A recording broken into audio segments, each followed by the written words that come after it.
When I say pallets of period pads, I don't think that evokes the sheer number of products Period OKC has in the storage area of their offices. You know the wooden platforms moved around by forklifts? Yeah, those pallets. Well, it's safe to say that if a water pipe bursts in their office, they have plenty of absorbency on hand to quickly sop up the mess.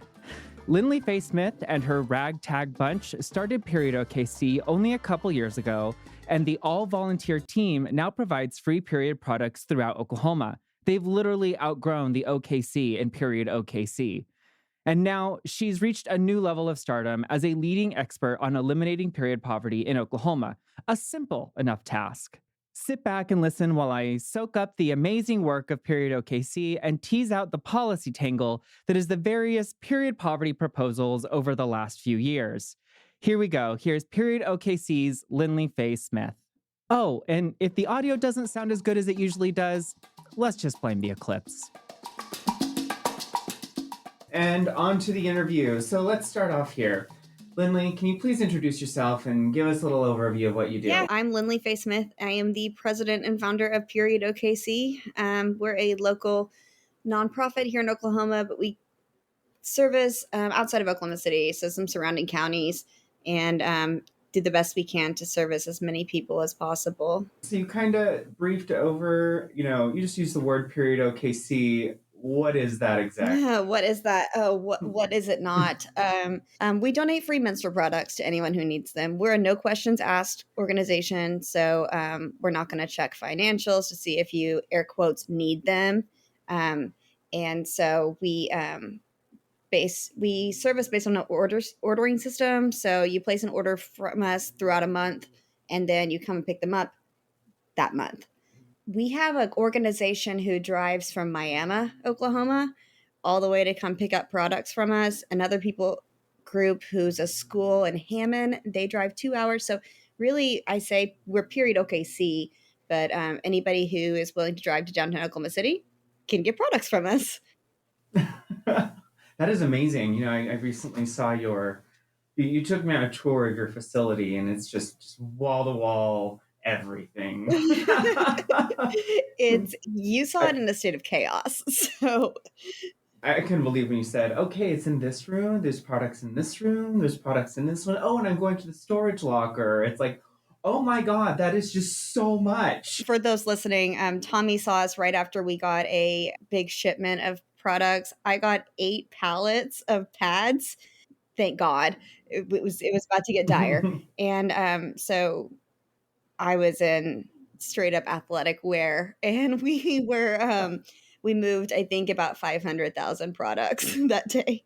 I'm looking at a lot of logistics here, and how do you do that? That's a great question. I think I'm still trying to figure. Whenever you know, let me know.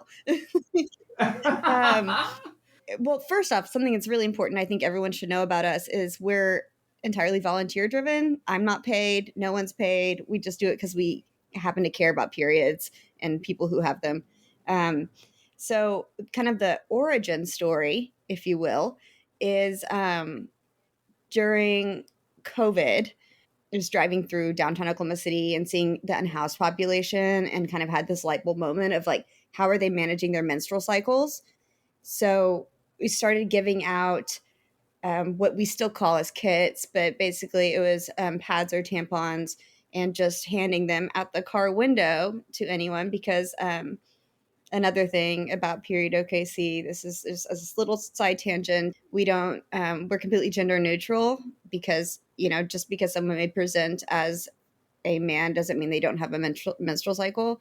A lot of trans men do. So we just given the products out to everybody. If you don't need them, someone will. What are they going to do? Eat them? Like, they're going to use the products. So then we created some social networking, like we know Instagram, Twitter, all the things, and Facebook. And we started getting money. And then I was like, is this legal? So then in February of 2021, we registered as a 501c3. And it's, so I'm like right there. We started out where we would have, it's like me and my mom and some friends were like delivering products to people's houses as they requested it.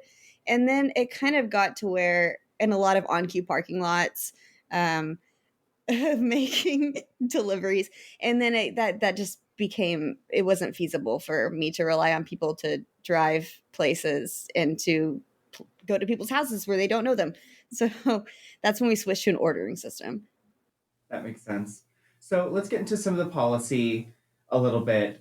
Before we get into that really dense stuff, I think we need to define at least the overarching, terminology Mm-hmm. here. We hear period poverty a lot as a phrase. Well, at least I do, working in my space. I'm sure in your space, but we hear this phrase a lot. Can you give a little overview of what that kind of means, what that concept is? I mean, I know it's a big, huge concept, but like a consolidated, like, hey, this is what I do. Sure. Yeah. Period poverty kind of sounds like a complicated thing, but it's a really simple issue. Essentially, to break it completely down, it's the lack of funds to afford menstrual products. And something that I like to make very clear is that people are going to prioritize, should they be not have means to be able to afford them, they're going to prioritize things they can eat, things they can wear, those kinds of things. Like something that is able to be hidden, like your menstrual cycle, is going to be lowest on the tier of basic needs. There's a reason why they call it, air quotes, on the rag, because there are other ways to manage your menstrual cycle that are not the proper means that are given out there. It's important to note, I would assume most people listening know this, but I preach it to the choir. Menstrual products are not covered by SNAP, WIC, TANF, anything like that, commonly used as food stamps, because you can't eat them. It's entirely bought out of pocket. And so, like I said, people are going to prioritize other basic needs before something that is like their menstrual cycle that is only covered by a little over half the population.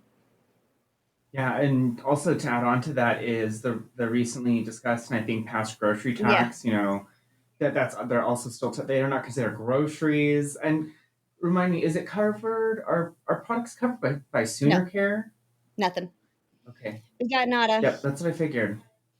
And I would just like to put it out there that I don't know if you knew this, but if you get a quote unquote prescription for condoms or lube or that kind of No stuff, way. Sooner Care will cover those things. Wow.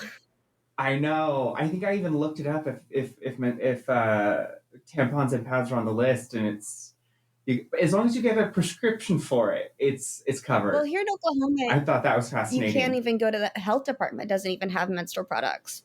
I want to be able to send some people to the health department, like you can get, condoms or something, or contraceptive devices like that at the health department. You can't do that with menstrual products. That is, like you said, it's like half the population needs or will need or has needed this at one point. It's just like, no, Yeah, it figure it keeps me out busy. for good or bad. Right. So we can't ignore the elephant in the room, and that 80% of the Oklahoma legislature are people who probably will never menstruate in their lifetime or have never menstruated in their That we lifetime. know of. At least that we know of. Yes, that's I said probably. So when you're at the Hill or just talking to a lawmaker, policymaker, do you find it hard to talk about this? Yeah, because it is a air quotes like women's issue, and like you said, 80% are not women. I wish the viewers could see the air quotes that I'm giving you right now. The Oh listeners could yeah. hear. Um, and so I do encounter that as a problem. But one thing that really makes my eye twitch is every time I hear a male presenting legislator say, "Well, I'm a girl dad, so I care about this." And I'm like, so if you didn't have a girl, you wouldn't care about this?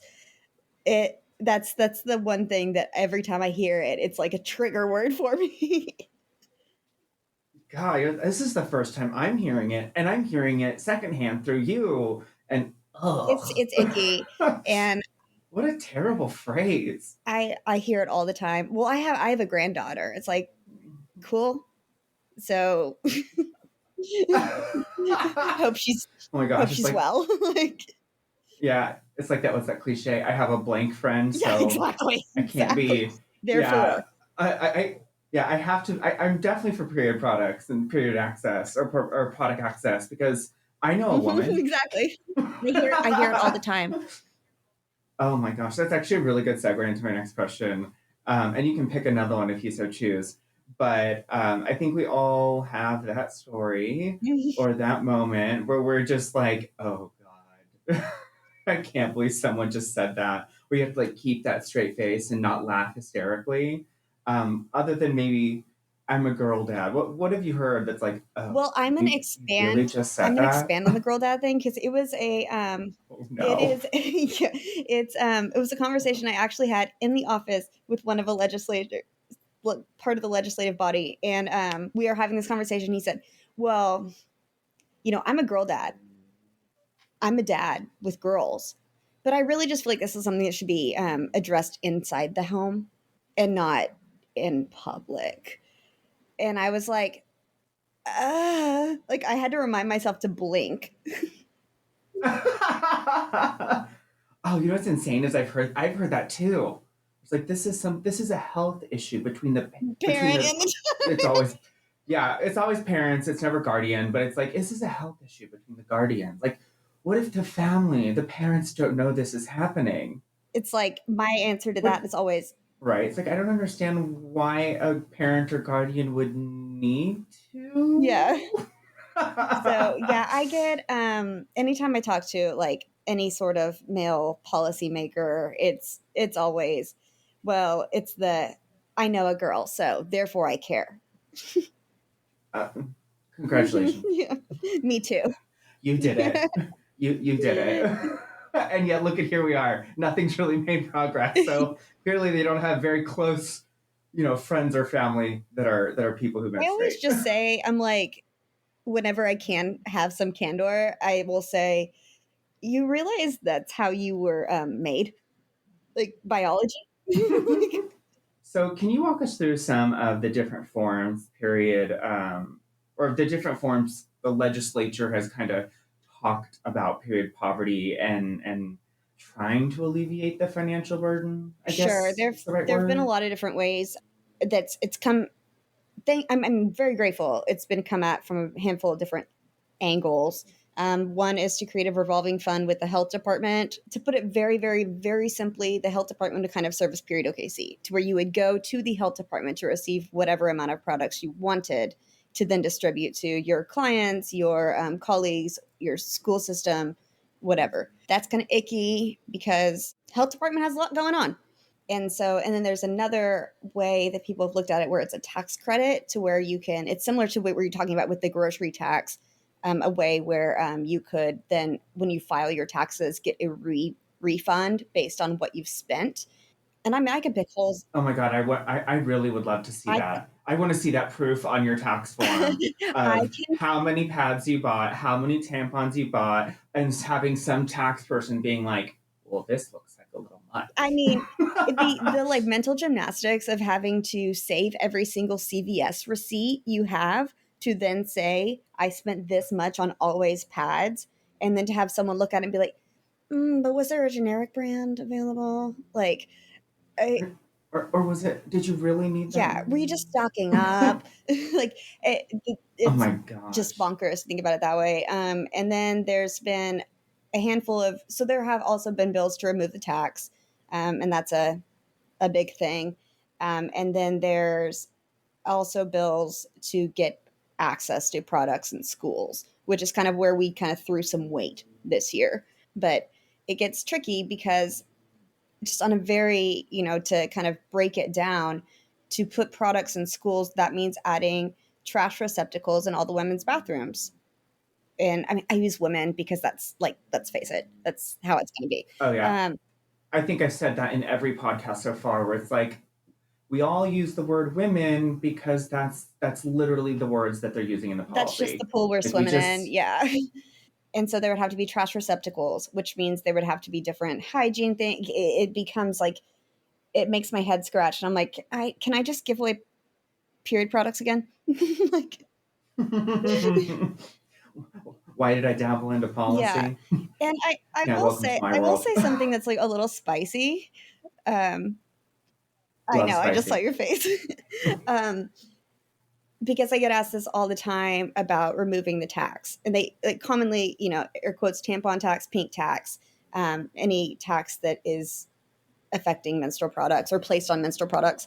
If you are, we're going to swim in the waters of women here. If it's a Mm-hmm. mom with 4 daughters, so 5 menstruating people in a house, is removing the tax going to be the biggest way to alleviate the monetary pressure that's putting on her? No, really. It's removing that tax is great. It's a great show of faith to respect the people who menstruate at the population of saying, we get it. You shouldn't have to pay tax on this. But whenever it comes to like the boots on the ground work that I do, removing a tax is not going to be the biggest way to solve period poverty.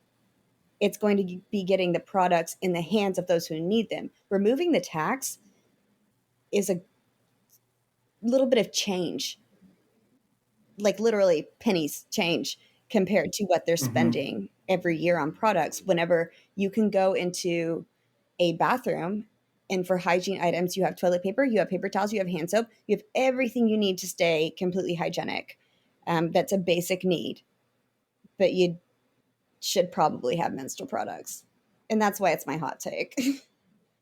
Oh, it's so funny you say that because it, it I've heard that hot take before, and I've heard it framed in the exact same way, which is like it's a great effort, but do you realize what the pennies quarter you're saving? Is that really going to help?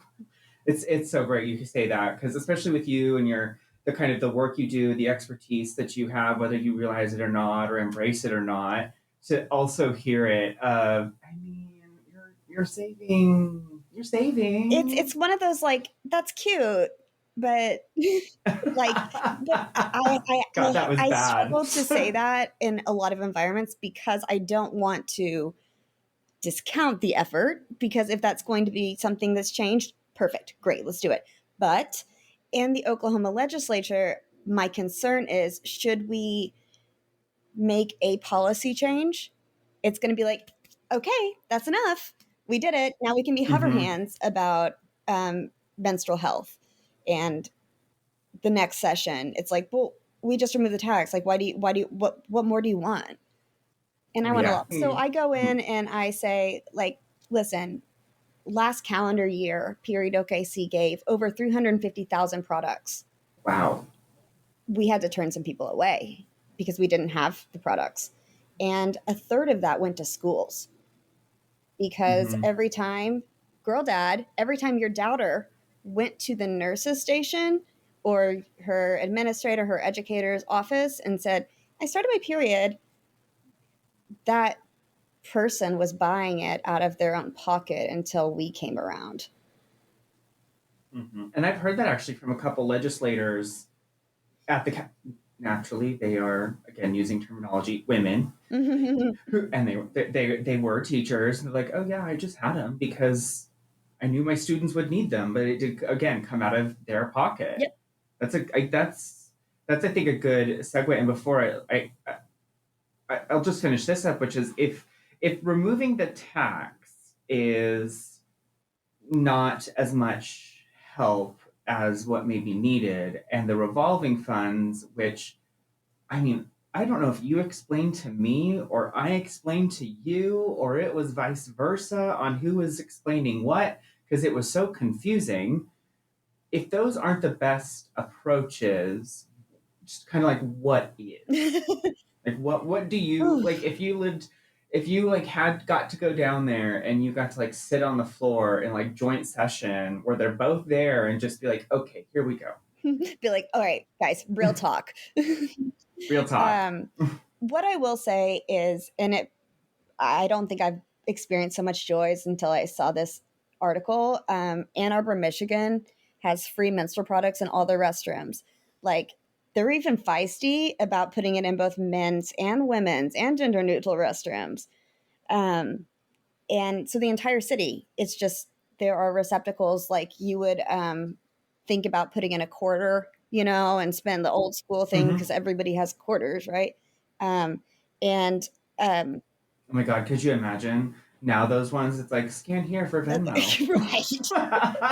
right. We take Apple Pay. Like, Yeah, we take Apple Pay. but yeah, so their entire city has free menstrual products in public restrooms. Um, Chicago O'Hare Airport has the similar thing where they're completely free in the wall mounted units, but they're free should someone need them.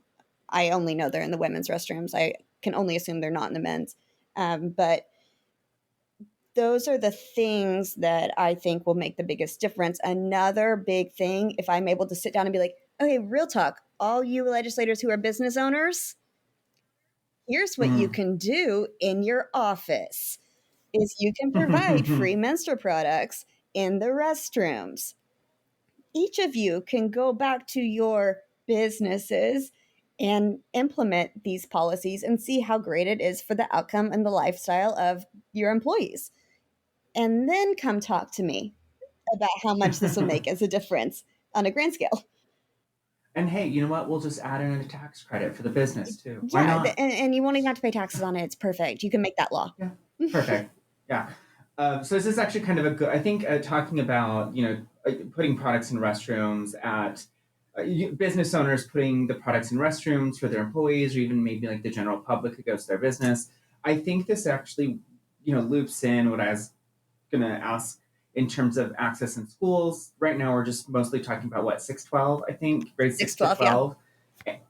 And I know something that I have put out there, and I think I got it from you, which is talking about the days, you know, students who menstruate miss, which means they're losing learning time, and how like they fall back and could potentially fall back in schools if they don't have access.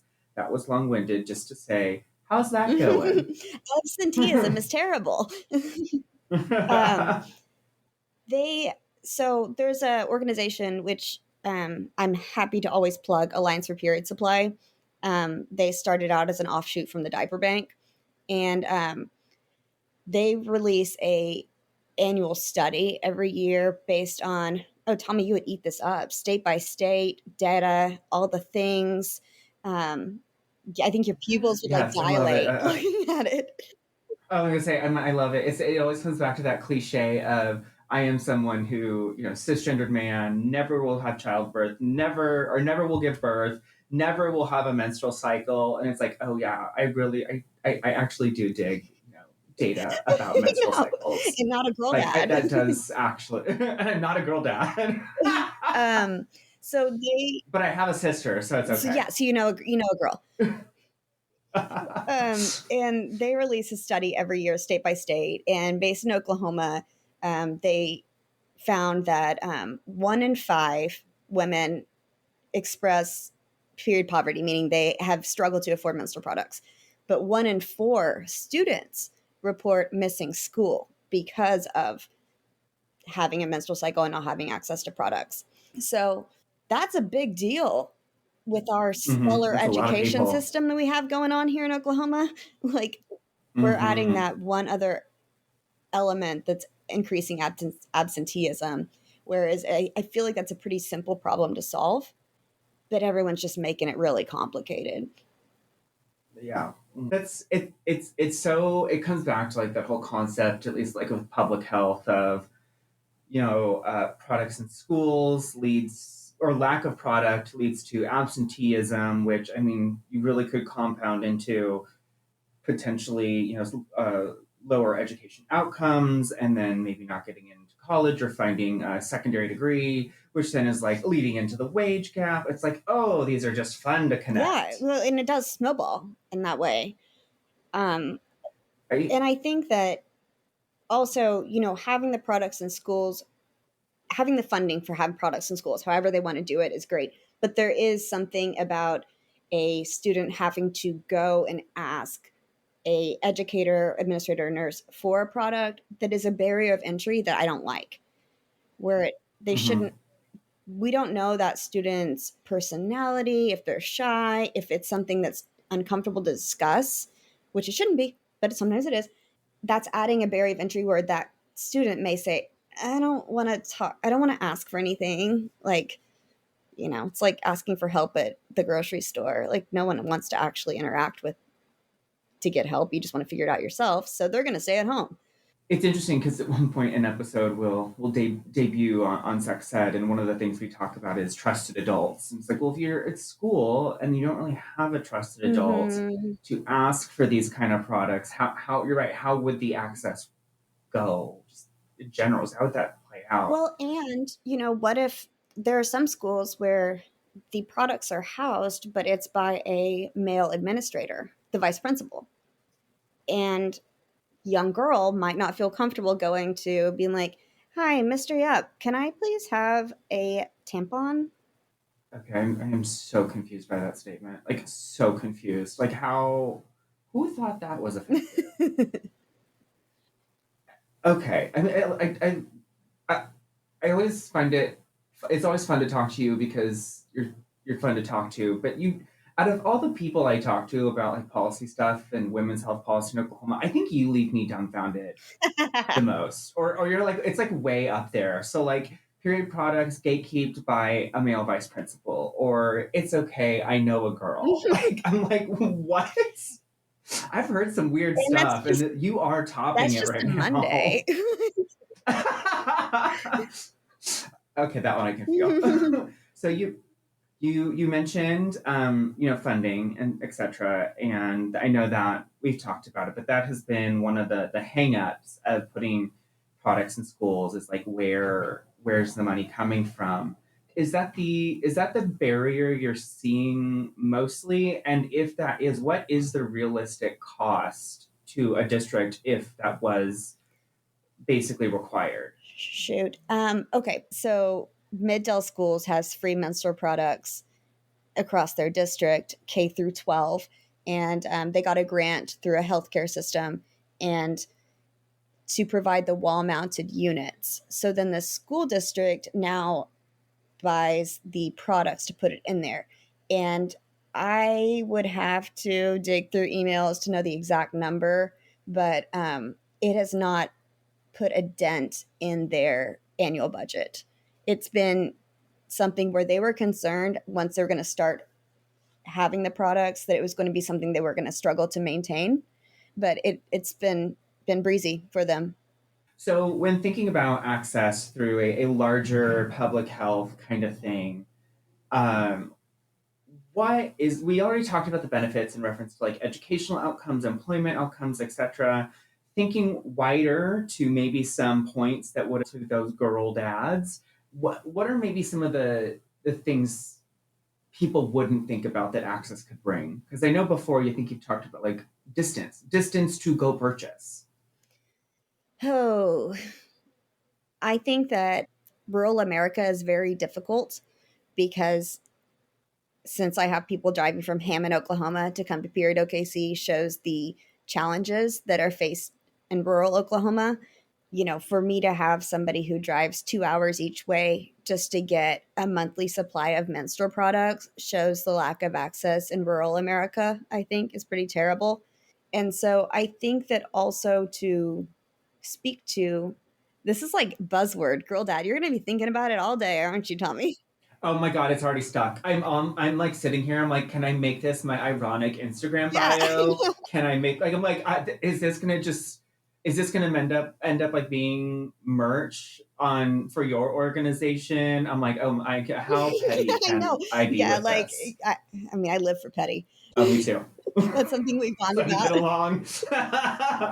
But I think that whenever I stop and tell people, I've kind of digressed, but tell people how many products we're providing and what little dent we're making in the need is kind of when I start to see people say, "Oh, okay, now I get it." Where I'm like, we've already given hundreds of thousands of products this year, and we almost had to turn people away had we not gotten the pellets. We give out kits, is what we call them, and they're I showed you either 10 pads or 20 pads or 20 tampons and 5 liners because in theory that should cover an average person cycle for a month because we don't feel like it's helpful if someone is unable to afford products, why should I just give them one tampon?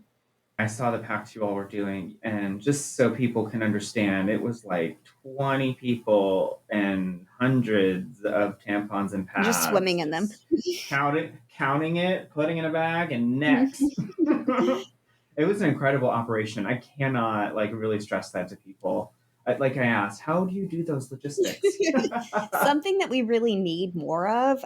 We got a big donation about a year ago. And we've gone through them all. Are menstrual cups, because that's something we really try to push of kind of combating period poverty. If you live in a place like if it's not great if you're unhoused, but if you live in a place where you can properly sanitize things, then you're not going to be paying for products every month. You can use a menstrual cup. Mm-hmm. And so we get a lot of requests for those, especially with like the younger demographics, because it not only is it great monetarily, but it's environmentally helpful as well. But I would love to ask for more of those because it's just one other way where we can combat the need to buy products every month for someone. It might be one of those products that people don't think to Yeah, donate. exactly. Does that make Yeah. sense? So when it comes to like the policy efforts you're talking about, or even just Period OKC as like a concept and model organization, is this going elsewhere? Like where how is it expanding nationally? Sure. Maybe more than just the coast. It was after we had already started. So they do a lot of activism when it comes to like national politics. Period.org does. For Period OKC, as I mentioned, we service surrounding counties easily. And then anybody who wants to drive to us, we have people, like I said, come across the state. Something that's been a big deal for us is favorite buzzword, a partnership we have. Is Partnership, access. Ooh, it's yeah. those juicy nonprofit Right. words. So, any of the public libraries in Oklahoma County, you can go in and there's a sign that says, if you need menstrual products, go to the reference desk. So, we're doing our best to put products in the public as best as possible. And the library is a great place for people who are unhoused. It's like I say, the library is the only place you can hang out for free. And you can go to any of the branches here and get products from the desk, but we would love to expand it to other library systems. We just don't have the products to be able to. I don't want to make promises to organizations that we can't fill. I'm just looking forward to you and Period OKC having like that bronze and in and out model where it's like you just send out the trucks once a day and they come back and they just send out the trucks once a day. Well, something I really wanted to do was to host a public restroom. It would be like the public restroom that would have menstrual products provided in it. And it would be like, here's my case study of how this could actually work.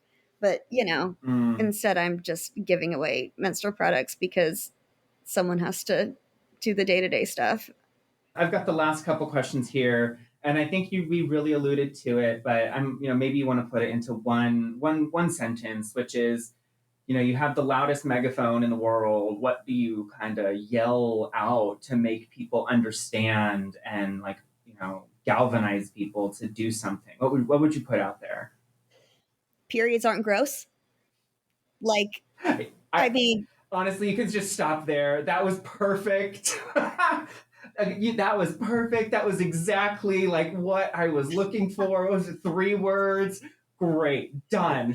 Wrap it up. That's the entire podcast. Like we can get rid of the rest. Yeah, I mean, it's normal. Let's not make it weird. If people didn't think it was weird, it wouldn't be so complicated when it comes to funding, and it's part of life. Girl dads, that's how you're born. I remember I went to a conference recently and I was presenting and I mentioned someone was talking about period related policy, and I just kind of blurted out some of the things that I had heard and I had seen, and they were shocked. Yeah. They just did not understand that these words had come out of people's mouth. Like, oh, again, like you said, that's just a Monday. Yeah. So you've also alluded to this a little bit of like what y'all need in terms of donations. Where can people find you, donate, give you money, or pick up items? how did they find you? We're at periodokc.org, and that's the word period and then OKC. And you can find us also through that on Instagram, Twitter, Facebook, you name it. And there's a large, you can't miss it, donate button on our homepage. And I will say we will always take product donations. But monetary donations are going to be the best way to provide products into the hands of those who need them because we can buy in bulk. We can Oh, yeah, we yeah, can yeah. get big pallets of things that's going to get you more tampon for your buck, if you will. But I understand. You are just great at these sound bites. That was another good one. But I understand that it feels good and warm and fuzzy to donate actual products because it's like I know Hmm. exactly where this is going, so I will never say no. I will say we spend about $3,000 a month on tampons every month. That's what we get the fewest donations of, which is fine because we donate more pads than tampons for sure. And then I mentioned earlier about how I would love to be able to give more menstrual cups. So any donations of those, we do have an Amazon wish list on our website. If you want to order through that, it'll ship directly to our office. That's amazing. And, I'm just so glad you all are asking for donations. And, it's been great to talk to you. This has been Policy in Pink, presented by Metriarch, a public health think tank dedicated to Oklahoma women. Join me, Tommy, and a parade of esteemed experts every other week as we discuss the political banter surrounding women's health. Find out more about the topics featured at metriarchok.org. That's Metriarch with an E, a fun little play on matriarch and metrics. You can also find us across social media as Metriarch OK. Thank you to our producer, Rant9 and Jesse Ulrich. And once again, my name is Tommy. And remember, all policy is health policy.